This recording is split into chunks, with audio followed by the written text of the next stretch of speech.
एक तीन कछुओं की यारी की कहानी।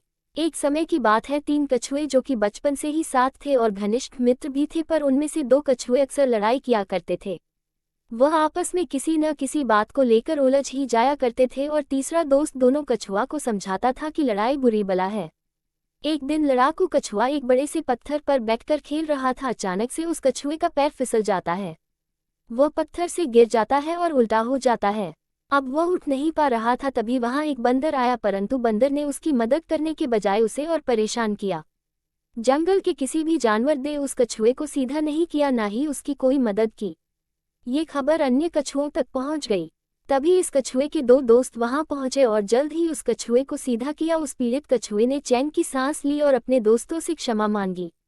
तो दोस्तों, इस कहानी से हमें ये सीख मिलती है कि जब भी दोस्त बनो तो एक अच्छा और पक्के दोस्त बनाओ।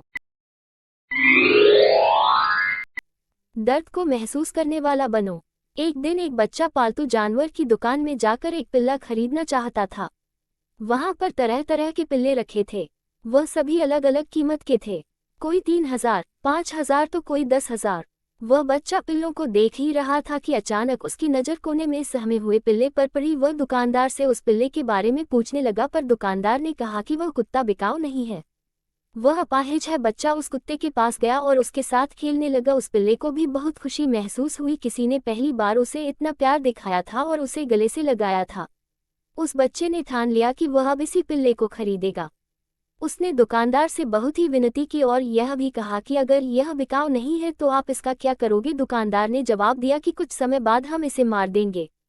ये बात सुन उस बच्चे ने अपनी सारी सेविंग दुकानदार को दे दी और बहुत ही विनती प्रार्थना से उस कुत्ते को खरीद लिया। पर दुकानदार अभी भी हैरान था कि वह इतने सारे पैसों में तो कोई अच्छा और स्वस्थ पिल्ला खरीद सकता था।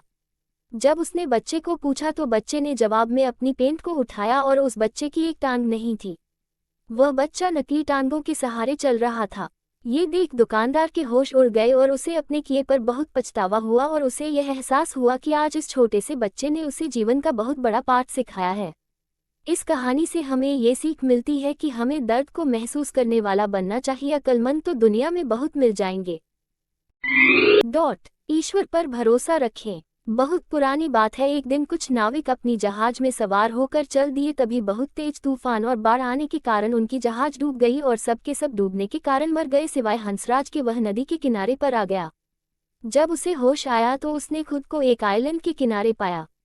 उसने इधर उधर देखा, उस आइलैंड में कोई भी नहीं था। उसने हाथ जोड़कर भगवान से विनती की कि मेरे लिए कोई सहायता भेजो। इसी तरह रात बीत गई और वह उसी आइलैंड के किनारे ही सो गया। सुबह उसने फिर से भगवान से प्रार्थना की कि उसके लिए कोई मदद भेजे, पर उसे कहीं से भी कोई मदद नहीं मिली। उसने धीरे धीरे लकड़ी और पत्थरों को इकट्ठा करना शुरू कर दिया और अपने लिए एक झोपड़ी बनाई। अब इसी झोपड़ी पर वह रहने लगा। एक सर्द रात में उसने आग जलाई और उसकी आंख लग गई। आधी रात में उस आग ने झोपड़ी को जलाकर राख कर दिया। वह इंसान जैसे तैसे खुद की जान बचाकर वहां से निकला और वह बहुत दुखी हुआ। उसने भगवान से शिकायतें की और कहा कि आप बहुत निर्दयी हो, मदद भेजने के बजाय जो मेरा एक ही सहारा था उसे भी जलाकर राख कर दिया। कुछ देर बाद उसे एक जहाज आता हुआ दिखा। उसे अपनी आंखों पर भरोसा न हुआ और वह उस जहाज में चढ़ गया। जब उसने जहाज के चालक को पूछा कि आप यहाँ कैसे आए, तो चालक ने कहा कि हमें तो फायर सिग्नल मिला था, हम केवल और केवल उसी फायर सिग्नल से यहाँ पर आए। तो हंसराज परेशान हो गया और उसने कहा कि मैंने तो कोई फायर सिग्नल नहीं भेजा। फिर अचानक से उसे अपने झोंपड़ी के राख होने का ध्यान आया और वह ऊपर वाले की सारी योजना समझ गया और उसने भगवान से अपनी गलतियों की क्षमा मांगी और उसका धन्यवाद किया। तो इस कहानी से हमें ये सीख मिलती है कि कई बार हम छोटी छोटी चीज़ों के लिए भगवान को कोसते हैं, पर भगवान ने हमारे लिए उम्मीद से बढ़कर सोचा होता है। इसीलिए ऊपर वाले की योजनाओं पर विश्वास करें। गेंद बल्ला की कहानी। एक बार गेंद और बल्ला खेल रहे थे। गेंद ने बल्ले से कहा, तुम मुझे क्यों मारते हो। तभी बल्ले ने जवाब में कहा, अगर तुम्हें मारो नहीं तो खेल कैसे होगा। गेंद जब बल्ले के पास आई तो उसने उसे जोर से मारा और गेंद फुदकती हुई दूर जाकर झाड़ियों में छिप गई। चुपचाप से वह बल्ले को दूर से ही देखती रही। बल्ला उसे ढूंढता रहा। ढूंढ ढूंढ कर वह परेशान हो गया। यूं ही शाम हो गई और अंधेरा होने लगा। दूर बैठी गेंद खुश हो गई कि बल्ला परेशान हो रहा है। गेंद के लिए तड़प रहा है। बल्ला अब निराश होकर लौट ही रहा था, तभी गेंद झाड़ियों में से आवाज लगाकर कहने लगी, मैं यहाँ हूँ, मुझे ले जाओ अपने साथ, पर एक शर्त है, तुम अब मुझे कभी मारोगे नहीं। ये सुनकर बल्ला हंस दिया और बल्ले ने झाड़ी के पीछे से खींचकर गेंद को उठा लिया। गेंद ने कहा, देखो अब आज से हम दोस्त हैं। तो दोस्तों, इस कहानी से हमें ये सीख मिलती है कि हमें हर उस एक चीज़ की कदर करनी चाहिए जो हमारे पास है। जब वह चीज़ खो जाती है हमें तभी उसकी वैल्यू का एहसास होता है। 7 पूंछ वाला चूहा। एक चूहा था, उसका नाम चेरी था। उस चूहे की 7 पूंछें थी। सब उसे चिढ़ाते थे, 7 पूंछ वाला चूहा, 7 पूंछ वाला चूहा। तंग आकर वह चूहा एक दिन नाई के पास गया और उसने नाई से कहा, मेरी एक पूंछ काट दो। जब वह वापस घर आया तो सभी उससे चिढ़ाने लगे, 6 पूंछ वाला चूहा, 6 पूंछ वाला चूहा। और फिर परेशान होकर अगले दिन वह नाई के पास गया और उसने नाई से कहा, मेरी 2 पूंछ काट दो। जब वापस आया तो सभी फिर उसे तंग करने लगे और यह कहकर सभी उसे तंग करने लगे, 4 पूंछ वाला चूहा, 4 पूंछ वाला चूहा।